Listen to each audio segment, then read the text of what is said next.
कल का दिन सुज़लॉन एनर्जी के लिए काफी अहम रहा। वजह थी कंपनी की एनुअल रिपोर्ट, जिसमें 5 बड़े ट्रिगर्स सामने आए। इस वीडियो में आपको एक एक करके उन 5 ट्रिगर्स की पूरी जानकारी देंगे। साथ ही ये भी समझाने की कोशिश करेंगे कि आखिर इन पांचों ट्रिगर्स का कंपनी के लिए क्या कुछ मायने हैं। पहला ट्रिगर कंपनी की कमाई से जुड़ा है, जो ये बताती है कि कंपनी की इनकम तो नहीं बढ़ी है, लेकिन कंपनी ने रिकॉर्ड बनाया है। FY 2025 से 26 में कंसोलिडेटेड रेवेन्यू 10,851 करोड़ रुपए से बढ़कर 16,679 करोड़ रहा। कंसोलिडेटेड एबिटा 1,857 करोड़ से करीब 3,022 करोड़ पर पहुंच गया। ऑपरेटिंग प्रॉफिट मार्जिन 17.12% से 18.12% हुआ और नेट प्रॉफिट में बढ़ोतरी हुई और ये 3,163 करोड़ रहा। लेकिन इसमें 749 करोड़ का नेट डिफर्ड टैक्स एसेट शामिल था। अब देखना होगा कि कंपनी आने वाले अपने तिमाहियों में ये रफ्तार बचा पाती है या नहीं। दूसरा ट्रिगर, मई 2026 तक ऑर्डर बुक करीब 5.9 गीगावाट था। इसके आगे की बिक्री दिखाई देती है, लेकिन टरबाइन बनाने और साथ ही प्रोजेक्ट पूरा करने के साथ ही ऑर्डर धीरे धीरे रेवेन्यू बनता है। ऑर्डर बुक में PSUs और कमर्शियल एंड इंडस्ट्रियल कस्टमर्स की हिस्सेदारी 66% है। फ्लैगशिप 144 टरबाइन को अब तक करीब 9,000 मेगावाट के टोटल ऑर्डर्स मिल चुके हैं और ये ऑर्डर बुक बिजनेस की विजिबिलिटी को दर्शाता है। लेकिन फायदा तभी होगा जब डिलीवरी समय पर पूरा हो पाए, साथ ही मार्जिन भी बचे। अब आते हैं तीसरे अहम ट्रिगर पर, जो है EPC बिजनेस। सुज़लॉन अब सिर्फ और सिर्फ विंड टरबाइन बेचने तक सीमित नहीं रहना चाहती है। कंपनी EPC यानी कि ये प्रोजेक्ट को एंड टू एंड डेवलप करना और एग्जीक्यूट करने पर ज्यादा फोकस करना चाहती है। FY 26 के दूसरे हाफ में ऑर्डर बुक में EPC की हिस्सेदारी करीब 28% तक पहुंच गई, जबकि मैनेजमेंट का टारगेट जो था FY 28 तक वो 50% तक लेकर जाने का था।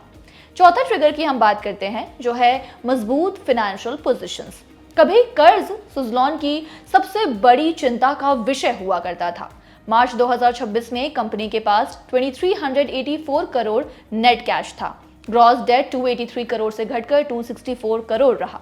यानी कंपनी के पास डेट के मुकाबले अच्छी खासी कैश पोजीशन है, जिससे फ्यूचर एक्सपेंशंस और बिजनेस एग्जीक्यूशंस में फाइनेंशियल फ्लेक्सिबिलिटी मिलती रहती है। और अब हम बात करेंगे पांचवा और काफी इंटरेस्टिंग ट्रिगर के बारे में, जो है विंड एनर्जी की बढ़ती डिमांड। भारत में रिन्यूएबल एनर्जी और खास तौर पर विंड एनर्जी पर लगातार फोकस बढ़ता जा रहा है। सुज़लॉन 2.0 स्ट्रैटेजी के तहत company wind, solar, battery storage, product development और एसेट मैनेजमेंट को एक साथ कंबाइन करके लाना चाहती है। मेंटेनेंस सर्विस बिजनेस भारत में करीब 15.5 गीगावाट एसेट मैनेज करता है। टरबाइन की बिक्री एक बार होती है, लेकिन देखरेख यानी कि रखरखाव से बार बार सर्विस रेवेन्यू आता है। कंपनी आर्टिफिशियल इंटेलिजेंस यानी AI के जरिए खराबी का पहले अनुमान लगाने पर भी लगातार काम करने की कोशिश कर रही है। भारत ने 2030 तक 100 गीगावाट विंड एनर्जी कैपेसिटी का टारगेट रखा है। रिपोर्ट के अकॉर्डिंग अगले 5 साल में 40 गीगावाट से ज्यादा नई ऑनशोर विंड क्षमता भी जुड़ सकती है। हाइब्रिड और FDRE प्रोजेक्ट बढ़ना भी सुज़लॉन के लिए बेहतरीन मौका साबित हो सकता है। ऐसे प्रोजेक्ट में विंड, सोलर और बैटरी को मिलाकर ज्यादा भरोसेमंद तरीके से बिजली सप्लाई करने की कोशिश होती है।